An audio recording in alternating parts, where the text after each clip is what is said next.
करके उनको समाजिक रूप से, सामाजिक रूप से, राजनीतिक रूप से सशक्तिकरण करके उनको मुख्य धारा में लाया गया है और सबको पूरा का पूरा एक समावेशी स्वरूप है। वो प्रधानमंत्री नरेंद्र मोदी के विकास कार्यों में दिखता है, नीतियों में दिखता है, नीयत में दिखता है, आज यहाँ पर नामांकन में दिख रहा है, यहाँ के प्रस्तावकों में दिख रहा है और जो एक सर्व समावेशी और सर्वस्पर्शी स्वरूप है प्रधानमंत्री नरेंद्र मोदी का, वो भी यहाँ पे दिखता है। अजय। बिल्कुल अश्विनी, जिस तरह से हम बात कर रहे हैं, अगर हम प्रस्तावकों की यहाँ पर बात कर रहे थे तो 2014, 2019, 2024 यहाँ पर गिरधर मालवीय से लेकर शास्त्रीय गायक छन्नूलाल मिश्र, वहाँ पर बुनकर अशोक कुमार, और हम बात करें तो जो तमाम विभिन्न वर्गों से यहाँ पर प्रस्तावक आके जुड़ते हैं, किस तरह से आप देखते हैं कि आज सुबह बेहद भावुक होकर प्रधानमंत्री ने एक वीडियो संदेश भी जारी किया कि माँ गंगा ने मुझे बुलाया था और अब ऐसा महसूस होता है कि गंगा माँ ने मुझे गोद ले लिया है। जो लगातार ये जो काशी के साथ जो रिश्ता बना हुआ है प्रधानमंत्री का, वो और जो उसका रंग है वो और प्रगाढ़ और गाढ़ा होता जा रहा है। सबसे एक महत्वपूर्ण बात आप क्या मानते हैं, आपको लगता है वहाँ काशी वासियों के बीच में रहते हैं कि दुनिया के सबसे लोकप्रिय नेता उनके बीच जब आता है एक सांसद के रूप में, किस तरह से वो उससे जुड़ते हैं और ये जो एसोसिएशन है, ये जो प्यार है, ये जो सम्मान है, वो उसी तरह से बरकरार और भी बढ़ता हुआ?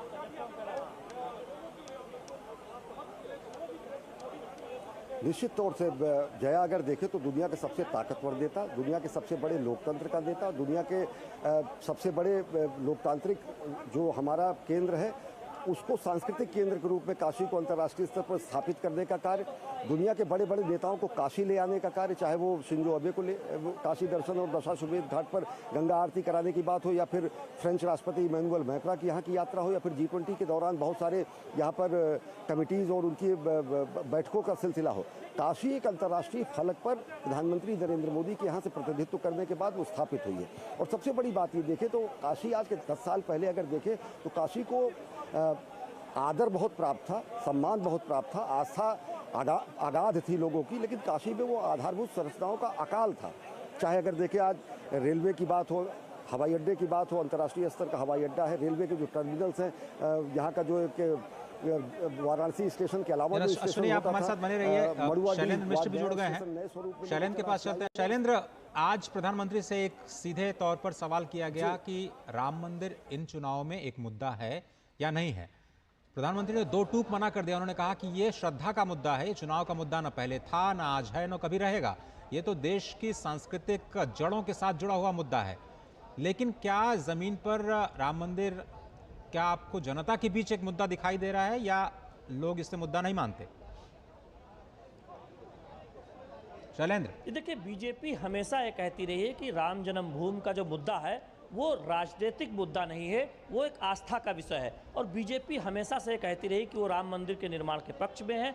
जनता के बीच ये जरूर एक तरह से देखें एक संदेश गया है कि जो बीजेपी कहती रही, प्रधानमंत्री नरेंद्र मोदी के सत्ता में आने के बाद उसका मार्ग प्रशस्त हुआ और राम लला की प्राण प्रतिष्ठा हुई। और हम जानते हैं कि आज पंडित शास्त्री मुख्य प्रस्तावक है प्रधानमंत्री नरेंद्र मोदी के। देखिए, 3 बातें हैं जो प्रधानमंत्री नरेंद्र मोदी और बीजेपी को बाकी राजनीतिक दलों के नेताओं से अलग बनाती है।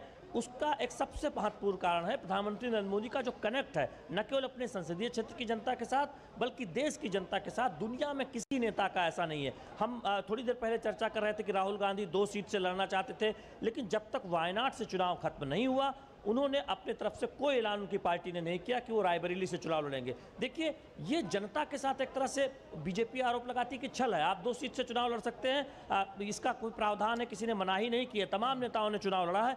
लेकिन जब एक जगह का मतदान खत्म हो जाता है तब आप ऐलान करते हैं कि आप रायबरेली से चुनाव लेंगे। दूसरी बात यह है, जीत हार होती रहती है। राहुल गांधी अमेठी से चुनाव हारे, लौट कर अमेठी नहीं गए।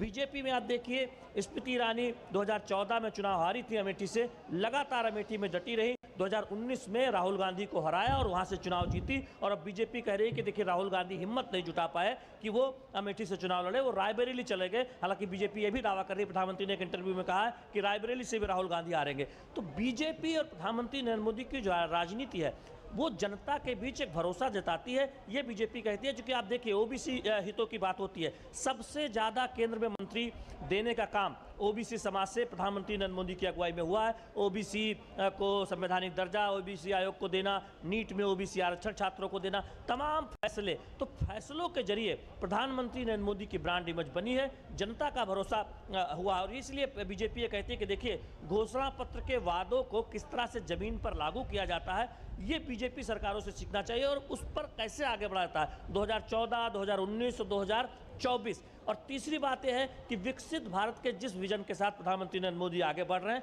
उसके लिए कैसे संसाधन आएंगे, उसकी पूरी एक रूपरेखा सामने रखी जाती है। वहीं दूसरी तरफ विपक्ष के नेता हैं, उनकी पार्टियां हैं, वो कई वादे तो कर देती है लेकिन उसका ब्लूप्रिंट सामने नहीं रखती कि कैसे उन वादों का पूरा किया जाएगा। यही वजह है कि कुछ राज्य सरकारें जो विपक्ष शासित राज्यों की हैं, वो उन पर यह आरोप लगता है कि जो उन्होंने सत्ता में आने के लिए जो कहा था वो पूरा करते हुए दिखाई नहीं देते। तो आज जो ब्रांड मोदी की जो इमेज है, जो वाराणसी में आके हम देखते हैं कि और विराट हो जाती है, उसके तमाम कारण हैं। उसमें सबसे पहला कारण यह है कि प्रधानमंत्री नरेंद्र मोदी की अगुवाई में जनता को लगता है कि बीजेपी जो कहती है वो करती है। और आप देखिए अनुच्छेद 370, जब बीजेपी उतनी ताकतवर नहीं थी तब भी वो कहती थी कि अनुच्छेद 370 सत्ता में आने पर हटाया जाएगा। हम देख रहे हैं कि देश में अनुच्छेद 370 हट चुका है, राम मंदिर का निर्माण होगा, ये आस्था का विषय है। बीजेपी हमेशा कहती थी राम मंदिर का निर्माण हो चुका है। तो इस तरह के तमाम वादे जो बीजेपी जब दूर दूर तक ये था कि वो सत्ता में कब आएगी कोई कल्पना नहीं करता था, लेकिन जब सत्ता में आई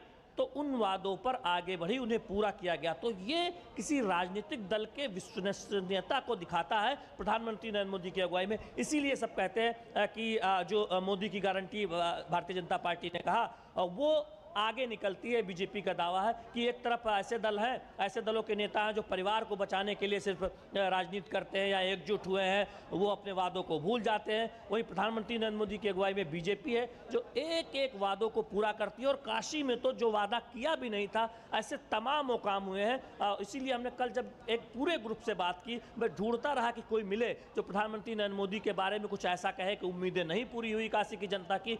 ढूंढने के बावजूद कोई व्यक्ति ऐसा नहीं मिला। सब ये कह रहे थे कि जो सोचा था वो तो हुआ ही, जो नहीं सोचा था प्रधानमंत्री नरेंद्र मोदी ने वो भी करके काशी में दिखाया है। तो इस तरह से जनता का शैलेंद्र, आप हमारे साथ बने रहिए। हम जनता की जो आवाज़ है ज़रूर आपके जरिए हम समझने की कोशिश करेंगे। लेकिन मदन जी, 10 साल जो काशी के रहे, देश के लिए तो स्वर्णिम रहे ही, विकास के लिहाज से काशी के लिए भी, जिस तरह से शैलेंद्र बता रहे हैं कि काशी के लिए भी वे स्वर्णिम काल रहे। जिस तरह से किसानों की बात हो, डेयरी संयंत्र की स्थापना हो, जो IPDS योजना के तहत आज जो उन्होंने वीडियो जारी किया, उसमें जो बिजली के तार, जो खंभे बिल्कुल सड़क पर नज़र आते थे, उनको अंडरग्राउंड किया गया 600-700 करोड़ रुपए की योजना के ज़रिए। आज अगले 5 साल आपको कैसे दिखाई देते हैं? काशी ये मान के चल रही है कि भाई प्रधानमंत्री उनकी अगुवाई करेंगे, और बहुत सारे लोग ये भी मान के चल रहे हैं कि तीसरी बार देश भी नरेंद्र मोदी जी को ही प्रधानमंत्री बनाएगा। तो काशी के लिए अगले 5 साल, देखिए काशी के लिए अगले 5 साल तो महत्वपूर्ण हैं ही। जैसे अभी हम कह रहे थे कि क्या PM ने खुद बोला है कि हमारे लिए प्रधानमंत्री एक चुनावी मुद्दा नहीं है। तो बीजेपी PM अभ्यर्थी के नाम निर्देशित हुआ, ईश्वर की शपथ लेता हूं, सत्य निष्ठा से प्रतिज्ञा करता हूं कि मैं विधि द्वारा स्थापित भारत के संविधान प्रति सच्ची श्रद्धा